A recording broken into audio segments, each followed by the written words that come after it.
DVDs. Top of the morning to you. And the rest of the day to me.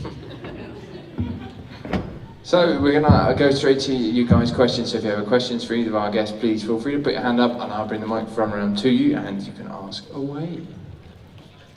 There we are. There we go. You're hammering up very slowly there. It's almost like you were just a bit Reluctant to ask a question.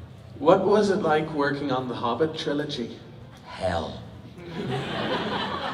It was absolute heaven, really. No, it was great. It was great adventure. Because the whole experience was utterly adventurous. Going to New Zealand, I went to New Zealand about 7 or 8 times over 3 years. I flew down, because I wasn't, based there. The others were, Ian McKellen and, the hobbits and the dwarfs, they were all based there. They moved out with their families. But my character just kept popping in and out, so I went around the world 7 times. And each time I went around the world, I lost a day. So I was a week younger when I started the film. So that was great. I thought I might go to America and try and sell that, because they want to stay young, don't they, in the LA? To say, well, just fly around the world in my airplane and give me millions and you'll become a week younger. So, yeah, it was great adventure. I used to go out 2 weeks before I was required and I'd stop off in India or China or the South Sea Islands. I made it into a huge, glorious adventure. And then when I was there, there was the adventure of filming, and that was terrific. Lots of adventures. There was a scene where we have green screen everywhere, a lot of green screen, much to Ian McKellen's chagrin. In fact, Ian McKellen welcomed me. He'd been there 2 months before I arrived the first time, and he said, "Oh, thank God you arrived," which was quite a change, because I did King Lear with him for 1.5 years, and I think every now and again he wished I'd never been there. But anyway, he was very pleased to see me, and the reason was that he was doing green screen. He was like at that end of the set with a whole lot of little photographs with dwarfs on them and little lights, and in his ear was a little speaker. And they were at the other end of the set, on the set, in Bilbo Baggett's house, doing that opening scene, where they all arrive and eat. And for months, Ian was stuck in that corner, weeping, because every time he said, "This is not acting, I've been an actor for years."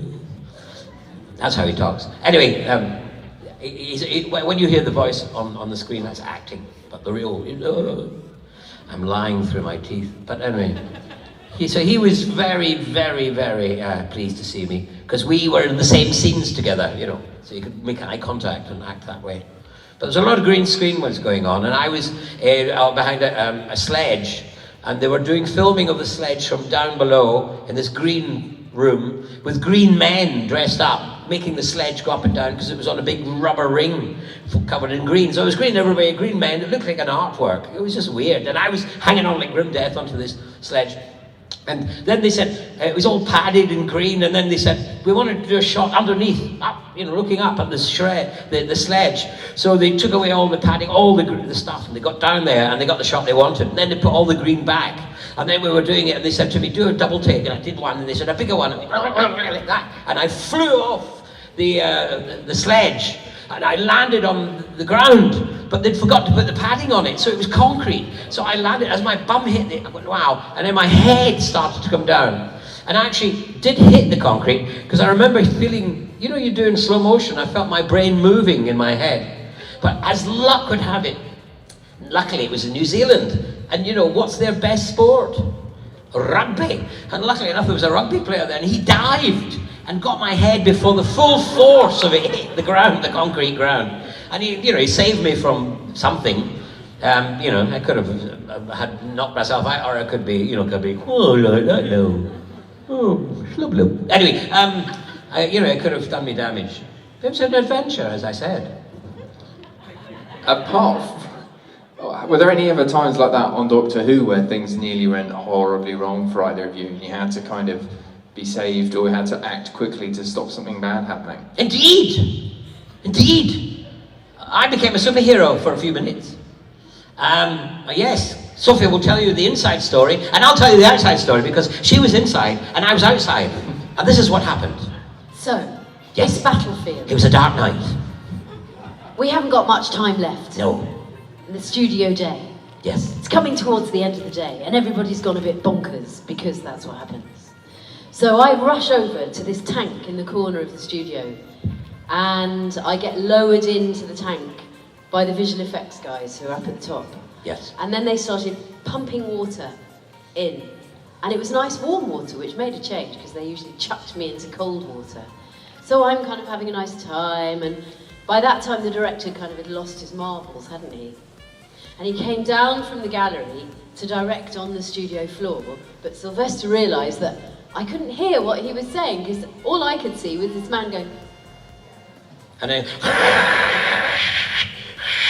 with the water. So Sylvester came up with this brilliant idea of going...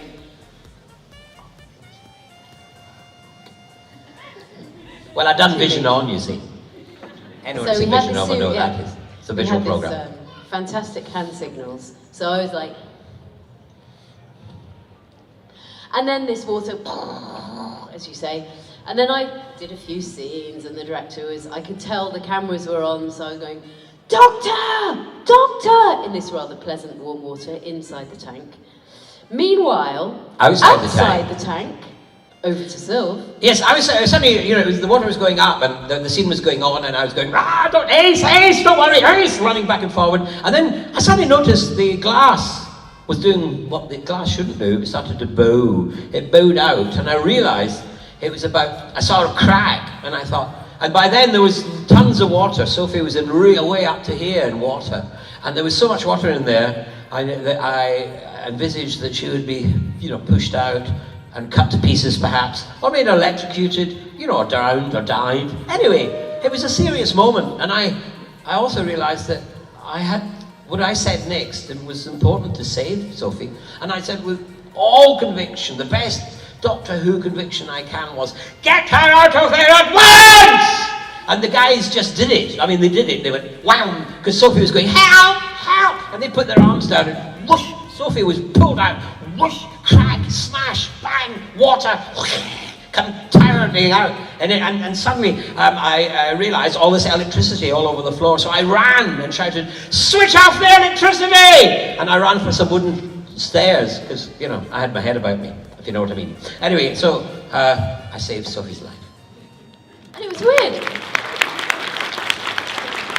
Because inside the tank, I just was holding my hands at the front of the glass like this, and I felt this kind of under my hands. And I kind of just automatically put my hands up, thank goodness. And as Sylvester says, he shouted so quickly that they got... And as I kind of was raised up out of this tank, I saw this bowing effect at the front of the tank. It was amazing. And I just saw this, the water, the glass really did move, you know, just like that. And then everything in slow motion.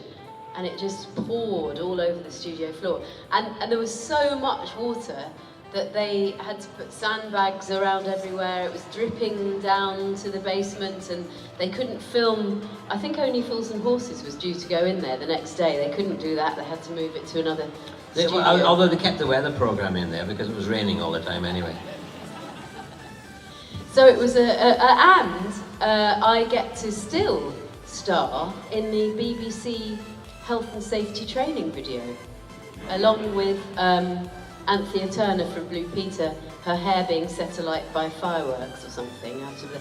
So there's all these kind of, you know, celebrity near disasters, and people who work for the BBC have to be shown this DVD, I suppose now, every time they join, so that they can learn how not to try to kill actresses by putting them in water tanks and so on. But yeah, it really was Sylvester who saved my life. Indeed.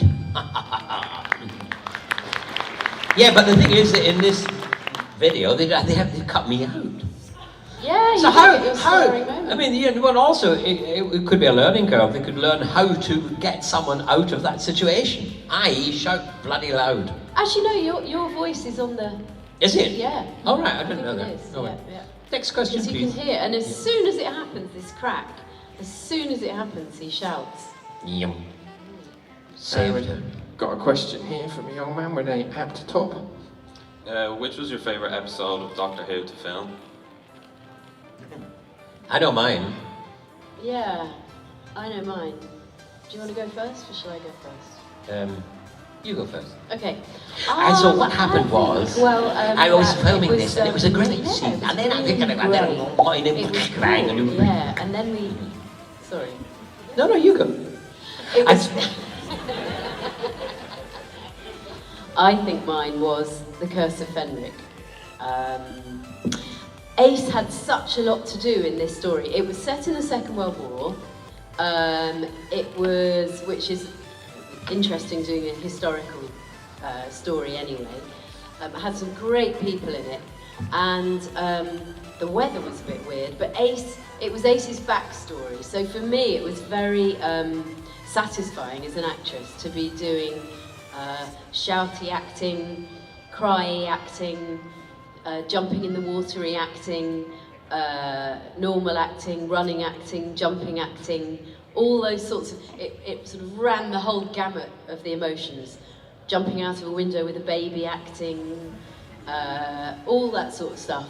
So I really, from an acting point of view, I thoroughly enjoyed that story because it was very satisfying and demanding and great. And also, yeah, just the whole kind of atmosphere of that one was brilliant. We had this weird weather we had to contend with. We turned up the first day and it was raining, so it got very muddy. Second day, it had snowed in the night, so the visual effects department had to wash all the snow out of the back of the shot so that it matched up the first one. Third day, it was lovely and sunny and hot. Next day it was raining again. So we had to kind of rejig the script to in line with this strange weather that was happening and make it actually a part of the story. But I also thought it was one of the stories that worked very well because not much. Well, mine, I think my favourite one, memorable most, is Survival, really. Survival, for those who don't know. Sylvester? Well, we were filming in the desert of Dorset. Now, we filmed there, we did The Greatest Show in the Galaxy in this, it's a huge sandpit in Dorset. And Dorset's got this micro weather, which is really very, very pleasant most of the time. And both times we were there, it was over 100 degrees. And it was incredibly hot. So we were filming Survival in this desert. It was over 100 degrees.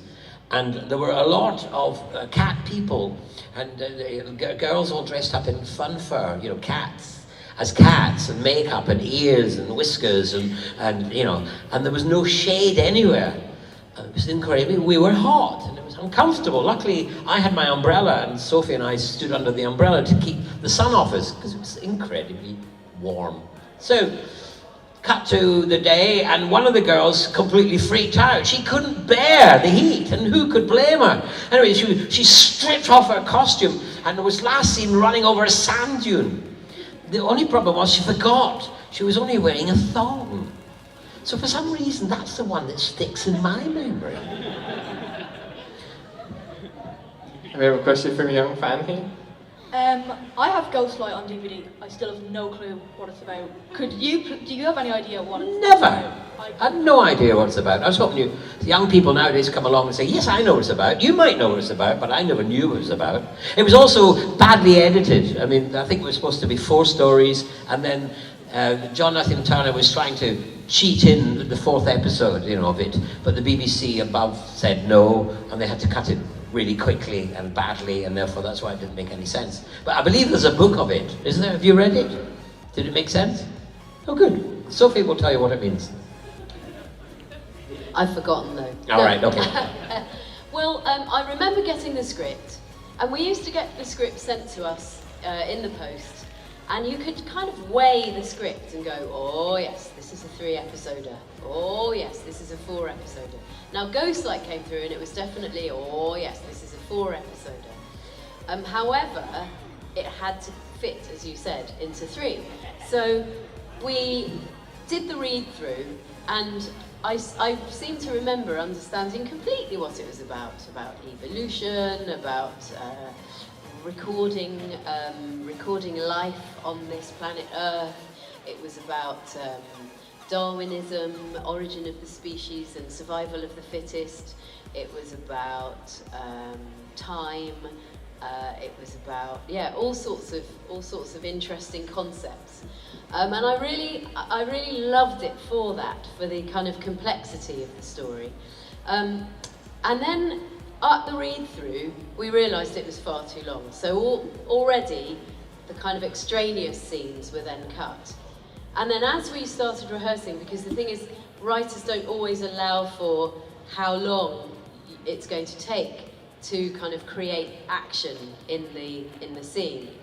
And especially when you've got somebody like Sylvester, who's a very physical actor, who is very inventive and who thinks of a lot of stuff to do, which is priceless, and you want to keep that in. So they hadn't allowed for that. So then by the time we came to the producer run at the end of the week, more scenes had to go. And so it went on. And then we filmed the scenes in the studio, and then in the editing process, they realized it was still far too long, so more scenes had to go. So unfortunately, that's why scenes are cut, and it doesn't make as much sense as it did in the transmitted version. But if you can get your hands on the Target novelisation of Ghostlight, it becomes much clearer, because of course those scenes are put back in. Well, that is unfortunately all the time we have. Oh my lord, that's not very long. No, very quick. But Sorry about that. there we are, ladies and gentlemen. Give a massive round of applause to our panelists, Sylvester McCoy and Sophie Aldred. Thank you very much.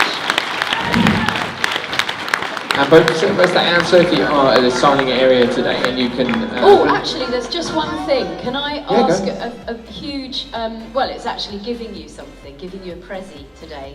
I'm involved in a thing called Strangeness in Space. Has anyone heard of Strangeness in Space?